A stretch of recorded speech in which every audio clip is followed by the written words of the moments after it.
Hi, I'm Martina. I'm David. Welcome to Shelf-Held Gaming. Today we talk about our top 25 favorite games.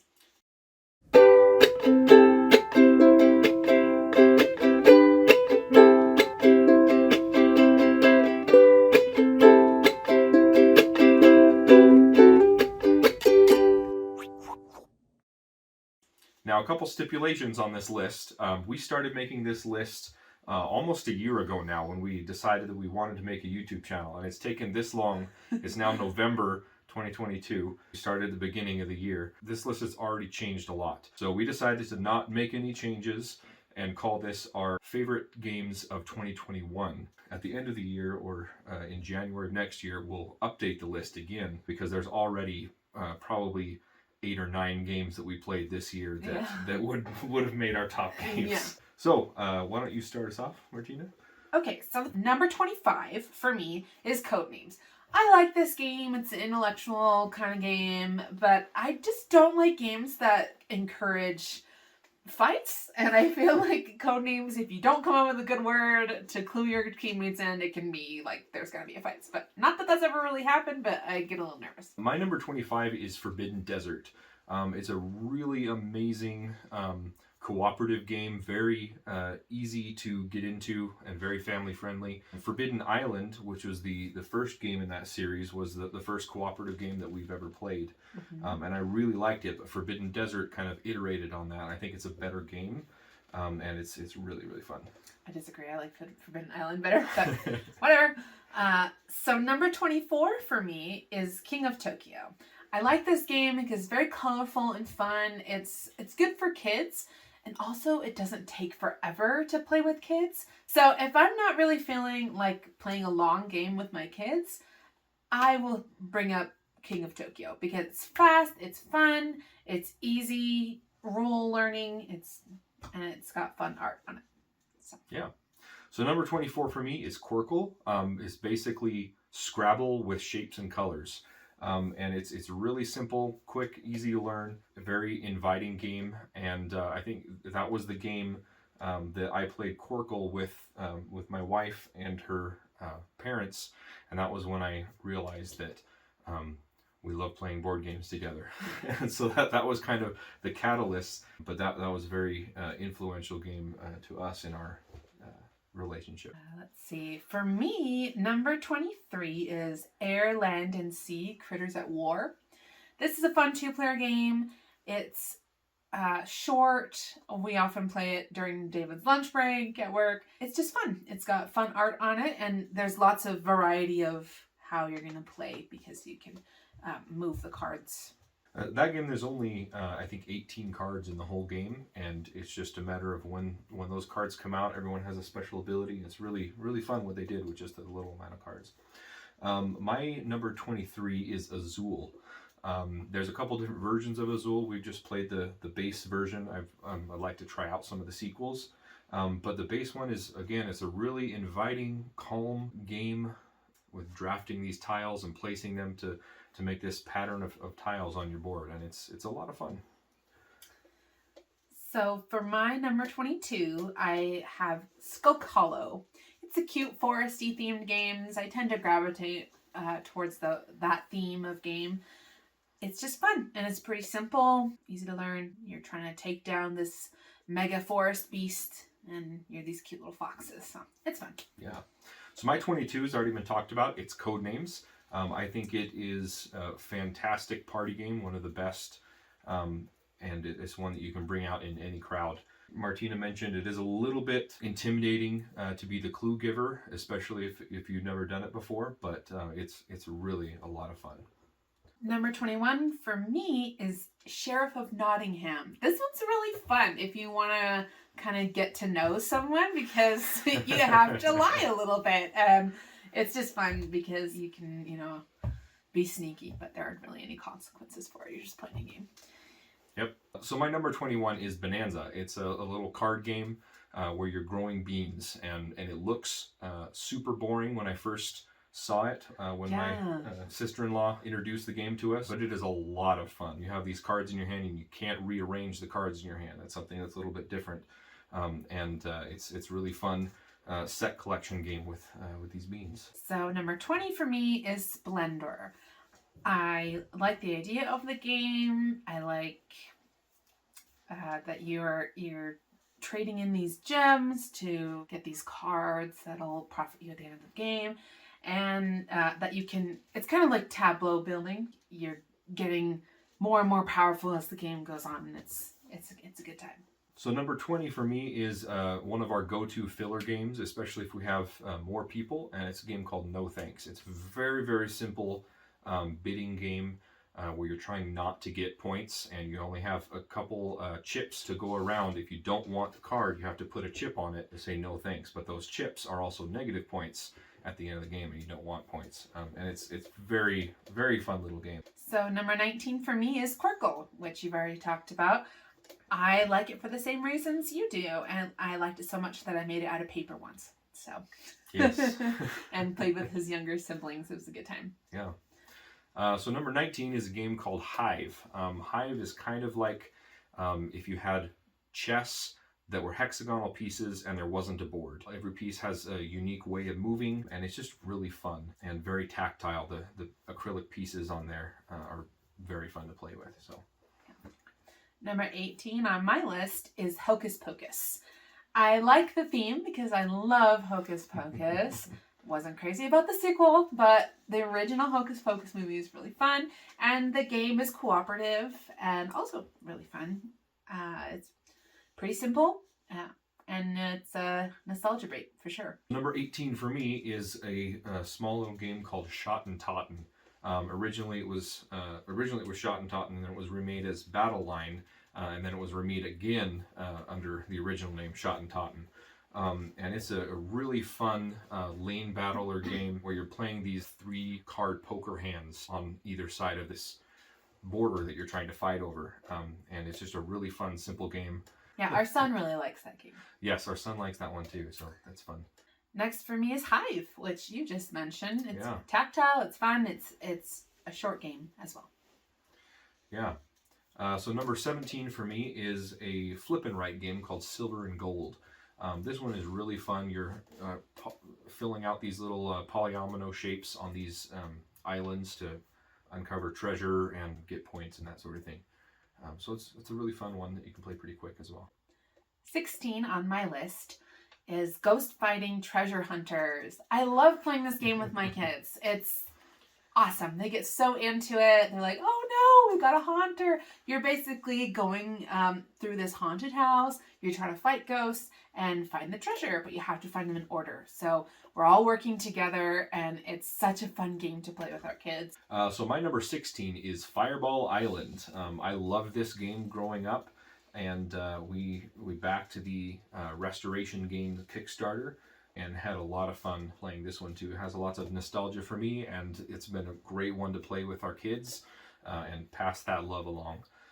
The kids love it's just so tactile with pushing the marbles and watching them roll down the tracks and knock over people. It's a hoot. Number 15 on my list is Five Tribes. Now this game, you have to sit through learning a lot of rules because it's kind of a point salad type of game. There's lots of different ways you can earn points, but I really enjoy it once you learn all the rules. But yeah, it takes a long time to learn all the rules. So my number 15 has already been mentioned. It's Sheriff of Nottingham. I really like this game. You're trying to slip contraband through and get the most goods past the sheriff, and maybe slip a little bit of contraband in there to get the most points. And it's just a really fun bluffing game. You do have to have the right crowd for this game, but But usually when we play that game, we're always laughing. Absolutely. And just having a great time. So number 14 for me is No Thanks, which you've already mentioned. And I think it's a great game if the crowd you're playing with is just a little bit basic. And I mean that in the best sense. Like, maybe you're just trying to ease your friends into liking playing games. And this one's so simple. And it's also really fun. It's kind of got bluffing. And you've got tactile elements. No offense. It's okay to be basic. But, you know, it's interesting enough for someone who's a hobby board gamer. And simple enough for your basics. So number 14 for me is Arkham Horror: The Living Card Game. This is from Fantasy Flight. Unlike a collectible card game, you buy these packs and you know exactly what's in those packs, and that's something I really love about it. But the game is all just cards, and you're moving around your investigator looking for clues and trying to uncover the mystery before the Cthulhu mythos baddies come and gobble you up. And it's really fun, and it's amazing what they can do with just a whole bunch of cards. It's amazing how thematic you can get with this game. Number 13 on my list is Silver and Gold. It's a flip and write game, and you're basically trying to fill up these islands, and sometimes there's gold, and you can score points that way. It's just a fun, simple game, easy to teach, and you get to use little markers, so that's fun. Number 13 for me is Space Base. Space Base is a really fun engine building game where you're upgrading your ships. You're rolling dice and you're getting different benefits. Every time you roll the dice, you can either use the numbers of the dice separately or you can combine them and get better rewards. And it's basically a race to get a certain amount of points. Number 12 for me is Ghost Stories. So it is a cooperative game, and it is very stressful, but it's very so fun. You're like having an anxiety attack the whole time. Just like, come on, let's do it.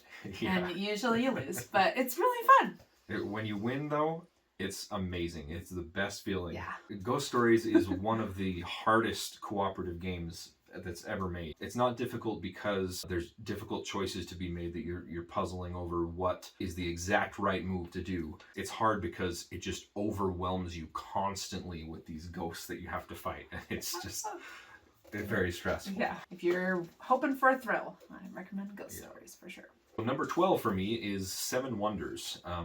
We played Seven Wonders first with my brother, and then we bought the upgraded version. It's a really fun card drafting game. You're building out your civilization, trying to get points and combos and stuff, and it's just lots of fun. Very classic, and it's a great game. Number 11 for me is Lord of the Rings Confrontation.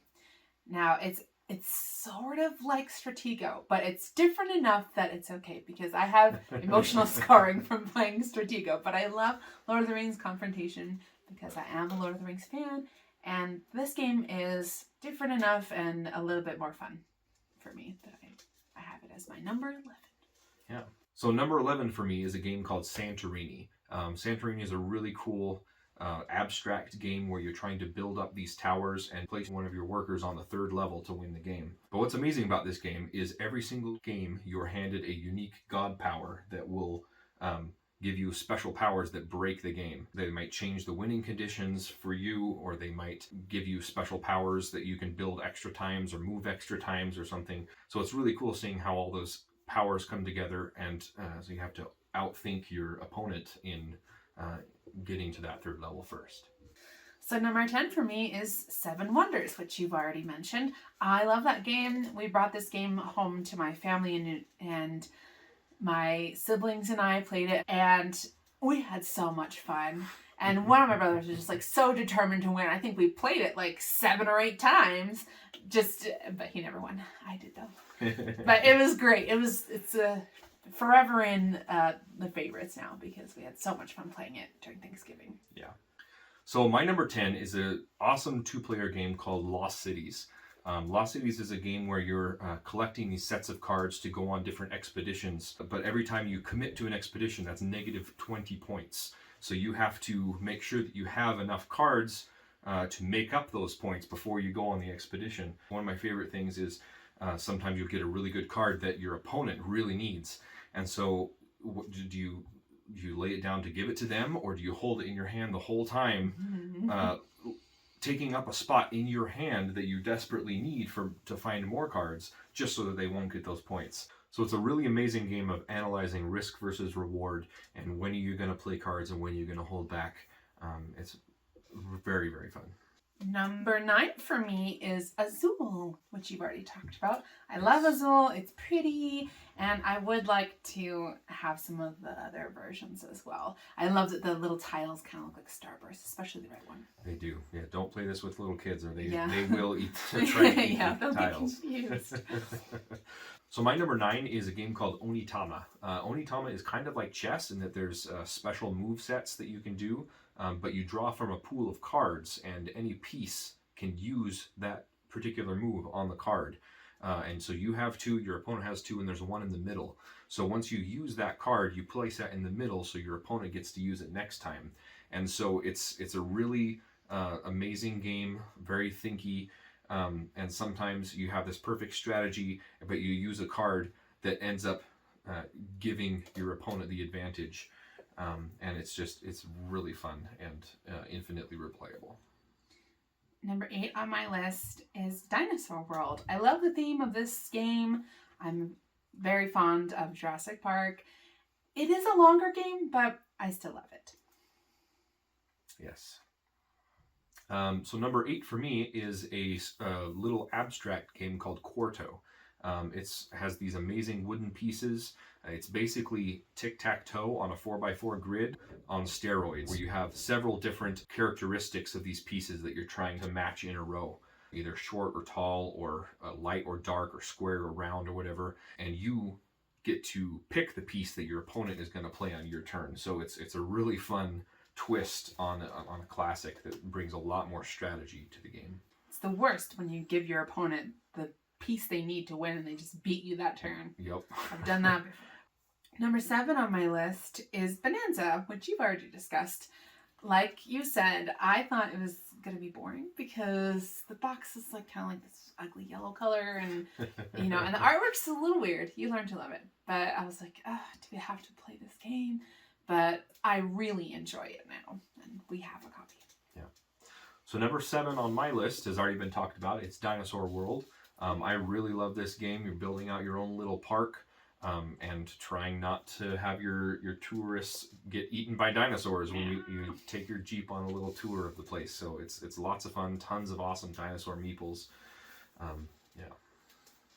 Number 6 on my list is Space Base, which you've already talked about. Yes. It's a fun sort of race and kind of a little bit of luck involved, but not too much. So that one's really enjoyable. Yeah. Number 6 for me is King of Tokyo, which you've already talked about. I like this game quite a bit more than you did. Yeah. I just love all the different powers and upgrading your monster. I don't think I've ever won this game because I always stay in Tokyo too long. And Yeah, you usually lose first. I'm usually the first one out, but I really, really love this game. Yeah. It's so fun to play with the family. Number 5 on my list is Lost Ruins of Arnak. I really love this game. Again, another longer one, but it's a really fun time. You're trying to get points by doing these expeditions, trying to go up this research track and gain points that way. And the art is really beautiful as well. So my number 5 is a game called Dwellings of Elderville. Dwellings of Elderville is this really big, epic box with amazing miniatures, awesome hex tiles, and it's a combination of worker placement with tableau building and area control, and it just comes together in the most amazing conglomeration of epicness, and it's so much fun. Yes. Number 4 on my list is Dwellings of Elderville. Hey! For the same reasons. It's so fun to play. Lots of different ways to get points and move up several different point tracks, and it's really fun and has really good replayability. And it's beautiful as well. Like you said, awesome miniatures and the fun. Even the little meeples are really cute too. You get to put a little rooftop on it when you create a dwelling. Yes. And it's super cute. It's just an epic game. It's so fun. My number 4 is a game called Century. There's a couple different versions. The original version is Century Spice Road. We have the Century Golem edition, which it's exactly the same game with a prettier skin on it. Century Golem is a fantastic game of engine building, hand management, upgrading resources to some of these golems to get points, and it's just really fun. Going with different strategies to get those golems. So my number 3 is Lost Cities, which you've already mentioned, David. And I love this game because I win a lot at that game. You are really good at this game, yes. It's really awesome. It's a lot of risk managing. My opponent might pick up this card, but I really don't have any cards I can play right now. Or you can say, okay, I'm going to create an extra track that I'm not going to care about. And sometimes that ends up being your highest scoring track or expedition in that game, but it's a lot of fun. My number 3 game is a sequel to the Century, and it's called Century Golem Endless World. I think the original version was Century A New World or something. It's a really fun game. It's very similar to the first one, except for its worker placement to get your resources. And there's a little bit more set collection, as each golem belongs to a different set with different benefits. And as you go through the world, you open up more spots to visit, and it's just a lot of fun. Yeah. I like it a little bit better than the original. So number 2 on my list is Century Golem and This World. It's fun. I think it's enough different from the first edition of Century Golem. The set building is different, and you can gain more workers, and it's just a fun time. So number 2 on my list is Marvel United. I absolutely love this game. It's amazing what you can do with just a couple symbols on the cards. There's 3 symbols and a wild symbol, and then a couple special abilities per character. But it's very awesome. You just choose your heroes you want to play with, choose a Marvel villain to fight against, set up a random locations, and you're off going. This is a really, really fun one. My son loves this game, and I just wish there was more of it available at retail because we only have the base game and both the Spider-Man. So my number 1 favorite game is Century Golem. I love this game. You've already talked about it, but I love it because it has these beautiful gems you collect, and you have these cards, and it's just fun. The art is really cute, and I think we have played this game probably 100 times at least. Yep. I just love it. And everyone that we introduce this game to also really enjoys it. It's a very good intro game. Yeah. So my number 1 game has already been talked about. It's Lost Ruins of Arnak. I absolutely adore this game. It is the perfect mix of deck building and worker placement, gathering resources to go on these expeditions and fight these creatures that are guarding these locations, and doing research up at the temple. And it's just fantastic. I love the way it comes together, and the expansion with the expedition leaders adds variable player powers. So you can have asymmetric abilities at the beginning, which gives you a little bit of a boost, which is super fun to play with. So that was our top 25 favorite games of 2021. We'll probably revisit this list in the beginning of 2023 and do our favorites for 2022. So look forward to that. Thanks for joining us here on Shelf Help Gaming. Remember to help your shelf to some games. Oh,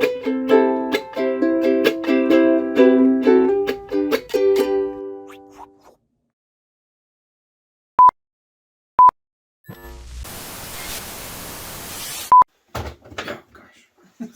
Don't die. Okay. Was I starting or were you starting? I was starting with the list. Were you going to say, hey, David? I was going to say, hey. You were going to say, welcome. No, I was going to start. I was going to say, hi. You were going to say, welcome. I'm going to say, no. I was going to say You were going to start. Right. I was going to say, hi, I'm Martina. Welcome. You're welcome. You were going to say, today we're doing our things. Okay, so I say hi first. Okay. Hi, I'm Martina. Okay. Is that all sorry. you're going to say? No. It's really confusing. Yeah, I know. So. Sorry. Okay, I love you too. Sorry. Hey. It's gonna be a while now. Sorry. Okay. Goodness. The cat. Is cat's being so loud. What's the thing? Words out. There. Why do we just choose to become YouTubers? Do some tongue twisters for next time. Yeah. Okay, we're done. Oh, goodness, I stumble so much.